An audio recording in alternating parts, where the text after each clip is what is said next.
Hi all, welcome back to my YouTube channel. Actually ഇന്ന് people's ചോയ്സിൽ നമ്മൾ ചർച്ച ചെയ്യാൻ പോകുന്നത് കേരളത്തെ നടുക്കിയ ഒരു കൊലപാതകത്തെക്കുറിച്ചാണ്. ഒരു 10ാം ക്ലാസ് വിദ്യാർത്ഥിയെ തങ്ങളുടെ സഹപാഠികൾ ക്രൂരമായി കൊലപ്പെടുത്തിയെന്ന വാർത്തയാണ് ഈ അടുത്ത ദിവസം നമ്മൾ കേൾക്കാനിടയായത്. ആ പ്രതികളെല്ലാം പിടിയിലാകുകയും ഇന്ന് അതിനെക്കുറിച്ച് വരുന്ന വാർത്ത എന്തെന്നാൽ ആ പ്രതികളേക്ക് SLC എക്സാം എഴുതാൻ പോലീസ് അനുവദിക്കുമെന്നും അത് നാട്ടുകാർ തടയും അല്ലെങ്കിൽ വിവിധ സംഘടനകൾ തടയുമെന്നും ഒക്കെ പറഞ്ഞുകൊണ്ടുള്ള വാർത്തകളാണ് വരുന്നത്.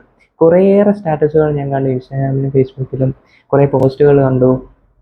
ഇത് ഇങ്ങനെ ചെയ്യുന്നത് ശരിയല്ല, ഇങ്ങനെയൊക്കെ ചെയ്യുന്നത് വരുന്ന കുട്ടികളെയും കുറേ വഴിതെറ്റിക്കുന്നതാണ്, അങ്ങനെ അവർ ക്രിമിനൽസ് ആണ്, അവരെ പരീക്ഷ എഴുതിപ്പിക്കാൻ പോകുന്നത് എന്തോ ഗൂഢലക്ഷ്യമുണ്ട്, ഇതൊക്കെ പോലീസിനും സർക്കാരിനും എന്തൊക്കെയോ അവരുടെ പ്രിയപ്പെട്ടവരാണ് ഈ കുട്ടികൾ, അതുകൊണ്ടാണ് അവരെ പരീക്ഷ എഴുതിപ്പിക്കുന്നത് എന്ന തരത്തിലുള്ള പലവിധ ആരോപണങ്ങളും ഞാൻ കാണുകയുണ്ടായി.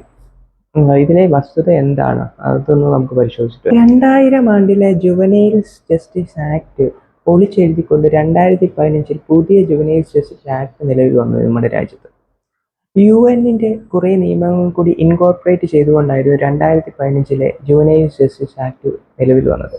ഈ നിയമപ്രകാരം അതായത് ഏതൊരാളും 18 വയസ്സിന് താഴെയുള്ള ഏതൊരാളെയും ജുവനൈൽ ജസ്റ്റിസ് നിയമത്തിന് കീഴിൽ നമുക്ക് കാണാൻ കഴിയും. ഈ 18 വയസ്സിന് താഴെയുള്ള ആളുകൾക്ക് വേണ്ടി ഒരു സെപ്പറേറ്റ് നിയമവും സെപ്പറേറ്റ് പ്രൊവിഷൻസുമാണ്. അവർ ക്രൈം ചെയ്തു കഴിഞ്ഞാൽ അവർക്ക് വേണ്ടി സെപ്പറേറ്റ് നിയമവും സെപ്പറേറ്റ് പ്രൊവിഷനുമാണ് നമ്മുടെ രാജ്യത്ത് നിലവിലുള്ളത്. ഈ നിയമത്തിൻ്റെ ഹൃദയഭാഗം എന്നത് തന്നെ best interest of the child എന്ന് പറഞ്ഞുകൊണ്ടാണ്.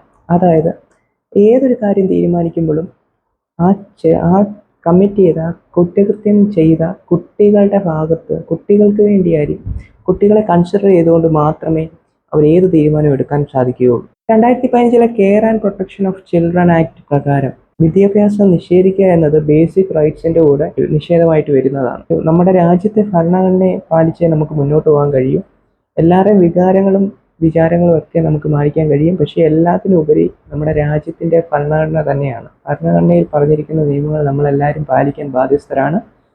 അതുകൊണ്ട് തന്നെ ഇത്തരം കേസുകളിൽ പെട്ടവരെ പരീക്ഷ എഴുതിപ്പിക്കരുത് എന്ന തരത്തിലുള്ള ബാലിശമായ വാദങ്ങൾ ഒരിക്കലും നിലനിൽക്കുന്നതല്ല. നമ്മൾ കുറച്ചുകൂടി വികാരം മാറ്റി വെച്ചുകൊണ്ട് കുറച്ച് വിവേകത്തോടു കൂടി ചിന്തിക്കേണ്ട സമയമാണിത്. വിവേകത്തോടു കൂടി ചിന്തിച്ചേ മതിയാവും. ഒരു ജനാധിപത്യ രാജ്യമെന്ന നിലയിൽ എല്ലാത്തിനും മുകളിൽ നമുക്ക് നമ്മുടെ ഭരണഘടന തന്നെയാണ് വലുത്. ഭരണഘടനയിലെ നിയമങ്ങൾ നമ്മൾ ഓരോ പൗരന്മാരും പാലിക്കാൻ ബാധ്യസ്ഥരുമാണ്. 2000 ഉണ്ടായിരുന്ന ജുവനൈൽ ആക്ട് മാറ്റി 2015 പുതിയ ജുവനൈൽ ആക്ട് കൊണ്ടുവരുമ്പോൾ UN അതായത് യുണൈറ്റഡ് നേഷൻസിൻ്റെ ഐക്യരാഷ്ട്രസഭയുടെ നിയമങ്ങൾ കൂടി ഇൻകോർപ്പറേറ്റ് ചെയ്താണ് 2015 ഈ പുതിയ ജുവനൈൽ ആക്ട് നിലവിൽ വന്നത് തന്നെ. അത് നമുക്ക് അതെല്ലാം പാലിച്ചേ മതിയാവും. അല്ലാതെ ഒരു വികാരത്തിൻ്റെ പുറത്ത് ഈ കുട്ടികളൊന്നും പരീക്ഷ എഴുതണ്ട എന്നൊന്നും നമുക്ക് തീരുമാനിക്കാൻ പറ്റില്ല. അത് ചെയ്യുന്നത് പോലീസിൻ്റെ ബാധ്യതയാണ്, അല്ലെങ്കിൽ സ്റ്റേറ്റിൻ്റെ ബാധ്യതയാണ്. അത് എന്തെങ്കിലും ഒരു പ്രത്യേക കൺസിഡറേഷൻ കൊടുക്കുന്നതാണെന്ന് നമുക്ക് കരുതാനും വയ്യ സർക്കാരത്തേക്ക്. കേസ് മുന്നോട്ട് പോകുന്നതനുസരിച്ച് നമുക്ക് പറയാം, ഇപ്പോൾ സ്റ്റേറ്റോ പോലീസോ ഇവർക്ക് അനുകൂലമായി ചെയ്യുന്നുണ്ടെങ്കിൽ നമുക്ക് അപ്പോൾ പ്രതികരിക്കാവുന്നതാണ്. പക്ഷേ അവരെ പരീക്ഷ എഴുതിക്കാൻ പാടില്ല എന്നുള്ളതൊക്കെ ബാലിശമായ വാദങ്ങളാണ്. അതൊക്കെ വികാരത്തിൻ്റെ പുറത്ത് നമുക്ക് തോന്നുന്ന കാര്യങ്ങളാണ്. അത് മാറ്റിവെച്ച് നമ്മൾ വിവേകത്തോടു കൂടി ചിന്തിച്ചേ പറ്റൂ. അതാണ് ഇന്ത്യയിലെ നിയമങ്ങൾ നമ്മളോട് അനുശാസിക്കുന്നത്. നമ്മൾ ഓരോ ഇന്ത്യൻ പൗരൻ നിലയിൽ ഓരോ നിയമങ്ങളും നമ്മൾ അനുസരിക്കാൻ ബാധ്യസ്ഥരുമാണ്.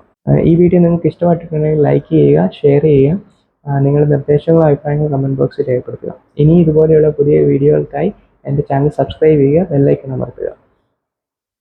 മറ്റൊരു വീഡിയോയിൽ കാണുന്നതിന് വരെ നന്ദി, നമസ്കാരം.